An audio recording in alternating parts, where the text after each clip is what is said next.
ऐसे तो सब कुछ जानता हूं मैं, पर वैसे कुछ भी नहीं। नहीं, मेरा मतलब बलराज, तुम्हें पता है मेरा क्या मतलब है? हाँ हाँ, मैं जानता हूं तुम्हारा मतलब। बस उसे अपनी तरफ से चिढ़ने का या गुस्सा होने का मौका मत देना, और ना ही उसके पीछे कुत्ते की तरह जी बिना। और जोक तो बिल्कुल भी मत मारना, जोक मारने वालों को जान से मार देती है वो। वैसे तुम्हें अब एक गाड़ी की जरूरत है टाइगर। मैं अपने मैनेजर को बोल रहा हूं, तुम यहां से सीधा ग्लोब मोटर्स जाओ, वहां एक गाड़ी तुम्हारा इंतजार कर रही है। जैसे मैं अभी भर रहा हूं, बाकी जब तुम गद्दी संभालोगे तो उसका डबल दे देना मुझे। Okay, thank you.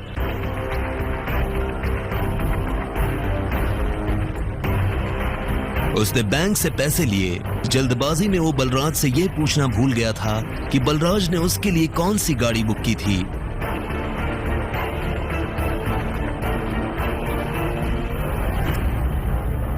जैसे ही वो अंदर गया तो उसने देखा कि शोरूम का मैनेजर दरवाजे पर खड़ा होकर किसी का इंतजार कर रहा था। मिस्टर अभिनव ग्रेवाल? मैं हूँ अभिनव अग्रवाल। हाय साहब, आइए प्लीज, चलिए। कुछ देर बाद अभिनव एक गैराज में आ गया था। मैनेजर उसे उसकी गाड़ी के पास लेकर आया। सही है गाड़ी, मैं पेपर्स रेडी करवाता हूँ, तब तक गाड़ी देख लीजिए। वो एक बहुत ही महंगी सी गाड़ी थी। बलराज ने जानबूझकर उसे पुराना करवाया था ताकि कोई भी अभिनव पर उसकी गाड़ी की वजह से शक न करे। पर जब अभिनव ने गाड़ी के अंदर देखा तो उसे बहुत अच्छा महसूस हुआ।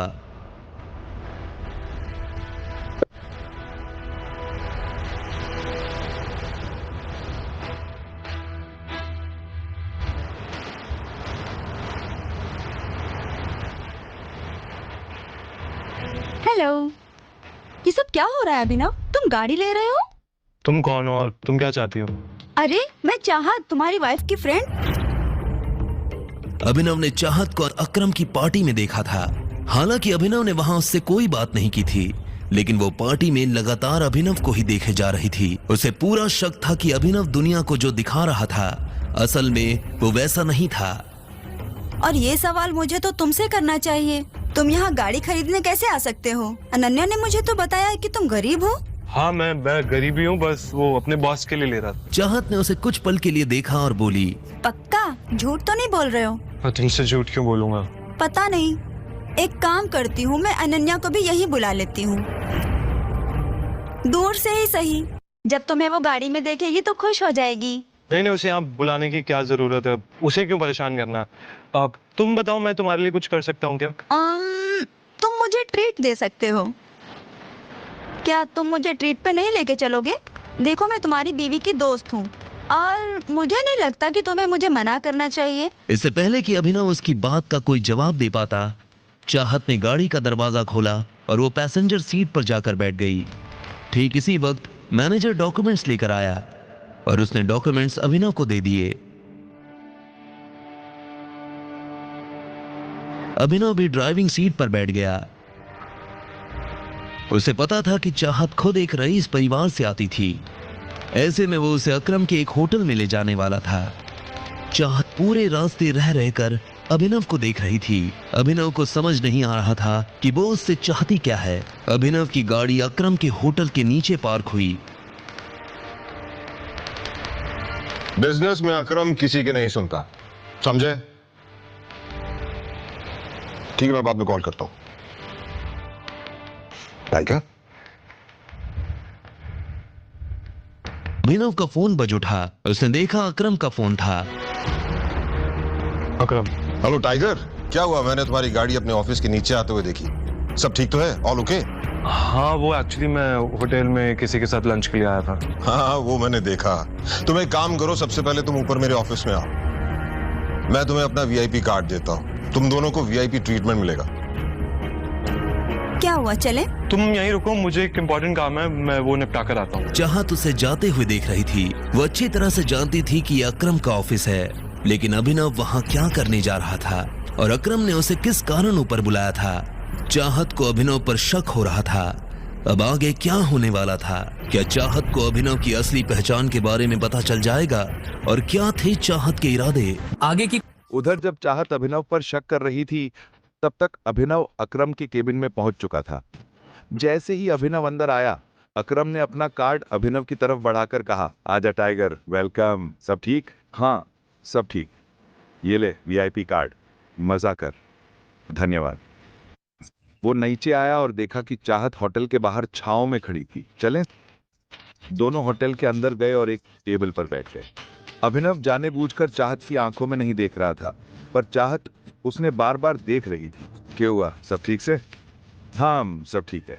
वैसे तुम इस ऑफिस में काम करते हो? अब पहले कुछ ऑर्डर करें, बहुत भूख लगी सर। वेटर, अभिनव ने चाहत के सवाल से बचने की कोशिश करी। हेलो सर, बताओ कैसे हेल्प करूं? तुम मुझसे कुछ छुपा रहे हो? नहीं, बिल्कुल नहीं। मैं क्यों छुपाता? ऐसी कोई बात नहीं। एक मिनट। अभिनव और चाहत ने वेटर के साथ ऑर्डर दे दिया, एक जूस। वेटर चला गया, पर चाहत अपना सवाल भूली नहीं थी। तो तुम क्या करते हो? मैं बस एके प्राइवेट लिमिटेड में एक छोटा सा काम करता हूँ, बस। ये अकरम जी की कंपनी है ना? हाँ, सही। हेलो गॉर्जियस, बहुत खूबसूरत हो तुम। मैं यहाँ आना नहीं चाहता था, पर दिल मानने नहीं दिया। एक अच्छी सी ट्रीट दे दूं? उसकी आंखों में शरारत साफ दिखती थी। चाहत भी उसकी नीयत समझ गई और अभिनव भी। दिखता नहीं क्या? वो मेरे साथ डेट पर आई है। ओह सची? मैं तो समझा तू इसका छोटा भाई है। पर जब तू कह दिया कि डेट पर हो, तो मैं बड़ी प्यार से बोल रहा हूँ, साइड हो जा। अभिनव कुछ पल चुप रहा। वो देखना चाहता था यह आदमी कितना नीचे गिर सकता है। इतने में वो लड़का चाहत की तरफ मुड़कर बोला, तुम इतनी खूबसूरत हो कि लगता है किसी अमीर खानदान की हो। पर बुरा मत मानना, तुम्हें ऐसे लोगों से डेट नहीं करनी चाहिए। स्टैंडर्ड भी कोई चीज होती है। सही बात। तन्ने किसने बोला हमन ने ज्ञान दे? हाँ, निकलो यहां से। तुम मेरे साथ चलो, ट्रस्ट करो, कोई दिक्कत ना आने दूंगा। मैं कहूं तो तुम ऐसे डाउन मार्केट छोरे के लायक ही ना, जिसका बाप तो बस इसे पैदा करके छोड़ गया। अभिनव इस बार खुद को रोक नहीं पाया। ये लड़का हद पार कर चुका था। चलो। क्या बोला तूने? अभिनव को किसी की बात से फर्क नहीं पड़ता था, पर अपने बाप के खिलाफ एक शब्द भी वो बर्दाश्त नहीं करता। क्या बोला तूने? बाप ने पैदा करके छोड़ दिया? तेरे बाप ने तुझे क्या सिखा दिया? अब तक जो लड़का अभिनव पर अकड़ दिखा रहा था, वो अब एक शब्द न बोल पा रहा था। डर उसकी आंखों में साफ दिखता था। ये सब क्या हो रहा है? ये कोई रेप्यूटेड होटल है, मछली बाजार ना है। मैनेजर, किस किस के लोगों को आने देते हो आप होटल में? अभिनव को भी लगा कि उसने उसे थोड़ा ज्यादा मार दिया। इसने मुझे कितना मारा, देखो, मेरी नाक मुंह सब फोड़ दिया। मैनेजर पहले उस आदमी को देखता है और फिर अभिनव को। अभिनव अपना बचाव कर पाता उससे पहले मैनेजर बोल पड़ा, क्यों हाथ उठाया आपने अपने वीआईपी कस्टमर पर? वो हमें परेशान कर रहा था। मैं तो उससे बात भी नहीं कर रहा था। बार बार समझाने पर भी वो पीछे नहीं हटा। मेरे बाप के बारे में उल्टी सीधी बातें कर रहा था। ये सच है? ये झूठ बोल रहा है। इतनी सी बात पर आपने ये हरकत कर दी? सर, जो भी हो, पहले आप उससे माफी मांगो। माफी? मैं माफी मांगू? ये माफी मांगेगा मुझसे और मेरी फ्रेंड से। माफी मांग। माफी मांग ले चुपचाप। तू जाने से पहले मैं ना छोड़ूंगा। हालात बिगड़ने लगी थी और मैटर बढ़े इससे पहले चाहत बीच में आ गई और बोली, एक्चुअली गलती अभिनव की नहीं, ये आदमी मुझे छेड़ने की कोशिश कर रहा था। मैं और अभिनव तो यहाँ पर सिर्फ लंच करने आए थे। जो भी हो मैडम, पर इन्हें माफी मांगनी ही पड़ेगी। अभिनव समझ गया था कि मैनेजर इससे ऐसे क्यों बात कर रहा था। असल में वो अभिनव को उसके कपड़ों से जज कर रहा था। जब अभिनव को लगा कि उसके पास और कोई रास्ता नहीं है, तो उसने अपने जेब से अकरम का कार्ड निकाला और मैनेजर की तरफ बढ़ाते हुए बोला, आपको पता है कार्ड मुझे किसने दिया है? इस कार्ड पे लिखा नाम पढ़िए, आपको समझ में आ जाएगा कि फैसला क्या करना है। मैनेजर ने अभिनव से कार्ड लिया और उसे ध्यान से देखने लगा। जैसे ही उसने कार्ड पर लिखा नाम पढ़ा, तो उसकी आंखें फटी की फटी रह गई। अगर अभिनव के पास अकरम का कार्ड था, तो वो समझ गया था कि अभिनव अकरम का खास है। बात करने से पहले ना अपनी माँ के पास जाके सीख लड़कियों की इज्जत कैसे करते हैं। चल। अभिनव ने चाहत को अपने साथ लिया और वहां से निकल गया। दोनों गाड़ी में आकर बैठ गए थे, लेकिन कोई किसी से बात नहीं कर रहा था। जो कुछ भी हुआ उसके बाद अभिनव ये जानना चाहता था कि आखिर चाहत के दिमाग में क्या चल रहा था, लेकिन वो आगे से पूछकर उसे शक करने का मौका नहीं देना चाहता था। क्या तुम ठीक हो? सॉरी तुम्हारा मूड और लंच दोनों खराब करने के लिए। तुम अगर चाहो तो हम कहीं और चल सकते हैं खाना खाने के लिए। ठीक है, मैं पूरे दिन फ्री ही हूँ। अभिनव ने उसकी बात सुनी और गाड़ी दूसरे होटल की तरफ मोड़ दी। कुछ देर बाद उसने गाड़ी एक होटल के बाहर लगा दी। अभिनव ने ऊपर लगा बोर्ड देखा और उसके बाद चाहत के साथ अंदर दाखिल हो गया। अभिनव जानता था कि यह होटल दिग्पाल का था। दिग्पाल होटल के साथ साथ बहुत बड़ा माफिया ग्रुप भी चलाता था। जैसा माफिया वर्ल्ड में टाइगर का नाम बड़ा था, वैसे ही दिग्पाल का नाम भी काफी बड़ा था। जितनी दौलत और धंधा टाइगर के पास थे, उतनी ही दिग्पाल के पास भी थे। कई मामलों में वो एक दूसरे के दुश्मन थे। अभिनव को ऐसा आभास हो रहा था कि शायद यहाँ उसके दिग्पाल से मुलाकात हो सकती है। तो तुमने डिसाइड कर लिया है कि अपने बारे में कुछ नहीं बताओगे मुझे? किस बारे में? असल में वो समझ गया था कि चाहत के मन में ये शक की सुई क्यों घूम रही थी। क्या यार, अब बता भी दो। इतना बड़ा भी क्या सीक्रेट है यार? क्या जानना चाहती हो तुम? तुमसे पूछ रही हूँ, तुम्हारे बारे में ही पूछूंगी ना। मेरे पास अपने बारे में कुछ बताने के लिए है ही नहीं। अभिनव ने कहा और चाहत से बचने के लिए इधर उधर देखने लगा। इस टाइम दिग्पाल बॉस का डंका सिर्फ गुड़गांव में ही नहीं, पूरे इंडिया में बज रहा है। हाँ, मार्केट से जब से टाइगर गायब हुआ है तब से टाइगर का नाम भी गायब हो गया। अभी उसकी नजर कुछ लोगों पर पड़ी जो आपस में काफी गंभीर बातें कर रहे थे। उसे समझ में नहीं आ रहा था कि आखिर वो टाइगर के बारे में इस तरह की बात क्यों कर रहा था। बताओ ना अभिनव, कुछ छुपा रहे हो मुझसे? नहीं, मैं तुमसे कुछ क्यों छुपाऊंगा। टाइगर गायब नहीं हुआ है, टाइगर जिंदा है और वो बहुत ही जल्द लौट के आएगा। मैंने तुझसे कहा था ना जॉनी, ज्यादा मत प्यार कर, संभाली नहीं जाती तुझसे। कुछ भी बकवास कर रहा है। क्या डेयरिंग है इन लोग की। दिग्पाल के होटल में बैठ के टाइगर की बातें कर रहे हैं। या तो इन्हें चढ़ गई है या तो इनमें बहुत ही हिम्मत है। बकवास? बकवास तो तू कर रहा है। टाइगर का कंपैरिजन दिग्पाल से? विस्की और देसी शराब का क्या मेल है? मैं कह रहा हूँ टाइगर जिंदा है and he will return soon. Johnny नाम के इस आदमी की बात सुनकर अभिनव के रोंगटे खड़े हो गए थे। वो ये जानना चाहता था कि जॉनी मन से फेंक रहा था या उसके पास साथ में कोई जानकारी थी। अब आगे क्या होने वाला था? क्या अभिनव सच का पता लगा पाएगा और क्या चाहत अभिनव के मुंह से सच निकलवा पाएगी? अभिनव उनकी बातों को ध्यान से सुन रहा था। अब चाहत भी बिल्कुल अभिनव की तरह उन लोगों की बात सुनने लगी। कितनी हिम्मत है इन लोगों में। दिग्पाल के होटल में बैठकर टाइगर की बातें कर रहे हैं। या तो ये नशे में से या फिर बहुत बड़ा दिल रखे से। किसी वजह से चाहत को लग रहा था कि अभिनव उससे कुछ छुपा रहा है।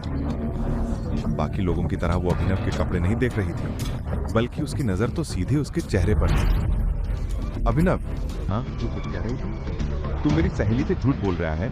कौन सी सहेली? अनन्या। हाँ अनन्या ना। मैं क्यों झूठ बोलूंगा उससे? ऐसा कुछ ना से।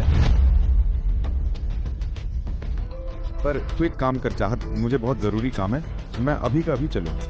तू जानती है मैं अनन्या का पति हूँ। अगर मैं घर थोड़ी देर से पहुंचू ना तो वो तो मुझे खत्म कर देगी, और वैसे भी उसे मेरे देर से आने में शक करने लग जाती है। तेरे ऊपर शक? उसे तो तू पसंद भी ना, उसे तेरी कोई परवाह भी ना, तो फिर वो तेरे ऊपर शक क्यों करेगी? हाँ मैं जानता हूँ, पर फिर भी मुझे चलना पड़ेगा। चल मैं तेने घर छोड़ दूँ। फिर कब मिलेंगे? इस बात का कोई जवाब दिए बिना अभिनव चाहत को लेकर होटल से बाहर आ गया।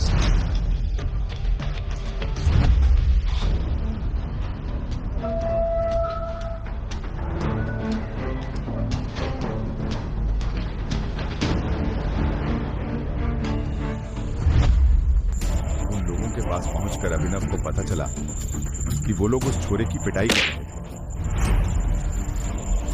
क्यों मार रहे हो बेचारे छोरे ने? तन्ने के मतलब मतलब है तभी तो खड़ा हूँ यहाँ। जिंदगी में ऐसे सीधा खड़ा रहना है ना तो चुपचाप यहाँ से निकल ले, नहीं तो तने भी उसी की तरह लंबा लेटा देंगे। अरे ये डायलॉग तो मैं बोलने वाला था। अब जब तूने मेरा डायलॉग चुरा लिया तो अब ज्यादा मार पड़ेगी। हीरो बनने का शौक चढ़ गया है। गुरुग्राम में हीरोपंती नहीं चलती। चुपचाप निकल ले, नहीं तो एक की जगह 2 कब्रें खुदनी पड़ेंगी। अभिनव ने इसका कोई जवाब नहीं दिया। वो बस उन लोगों की तरफ देखकर गिनती कर रहा था। जब वो लड़का पीछे हट गया तब अभिनव ने अपनी गिनती पूरी की और बोला, कब्रिस्तान वाले को फोन कर दे, 4 कब्रें खोद के रखे, 2 आदमी आएंगे चारों को दफनाने। ना करो। अभिनव भी पूरी तैयारी के साथ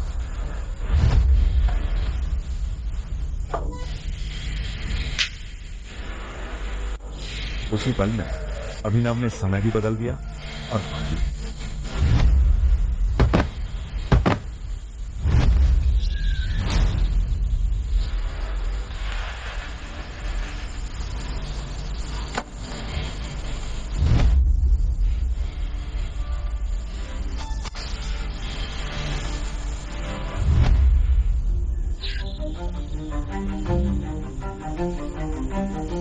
जॉनी नाम का छोरा तो समझ रहा था कि अब उसकी जान बचनी मुश्किल है। उसे भी ये रूप देखकर यकीन न हो रहा था। उसके लिए अभिनव किसी भगवान से कम न था। जब अभिनव ने उसके लीडर को जमीन पर पटक पटक के अधमरा कर दिया, दर्द से करहाता हुआ, तब जॉनी बोला, भाई तू कौन है और तूने मेरी जान क्यों बचाई? अभिनव ने कोई जवाब न दिया। वो बस उसकी आंखों में देखता रहा। वो आदमी तो जवाब को तरस गया। बता दूंगा मैं कौन, पर पहले तन्ने वचन देना पड़ेगा मेरी पहचान किसी को नहीं बताएगा। उसकी जान बचाई थी। इतना छोटा सा राज तो वो अपने दिल में रख ही सकता था। टाइगर। और ये बोलकर वो 2 कदम पीछे हट गया। जॉनी की तो आंखें फटी रह गई। वो बिना पलक झपकाए अभिनव को देखे जा रहा था। उसे समझ ही नहीं आ रहा था कि जो वो देख रहा है वो सपना है या हकीकत। जॉनी अभी भी बिना पलक झपकाए अभिनव को जाते हुए देख रहा था। कुछ देर बाद अभिनव हरदेव पाल सिंह के घर आया था। जब अभिनव अंदर आ रहा था तब राजीव, शर्मिला और परिवार के बाकी लोग किसी गंभीर विषय पर चर्चा कर रहे थे। मुझे तो कुछ समझ नहीं आ रहा कि क्या करना चाहिए। हमें गौरव से बात करनी चाहिए कि एटलीस्ट वो अकरम से बात कर ले हमारे बारे में। अब वही है तो कुछ हमारे लिए कर सकता है। जब तक किंग कॉर्पोरेशन का सपोर्ट हमें नहीं मिलेगा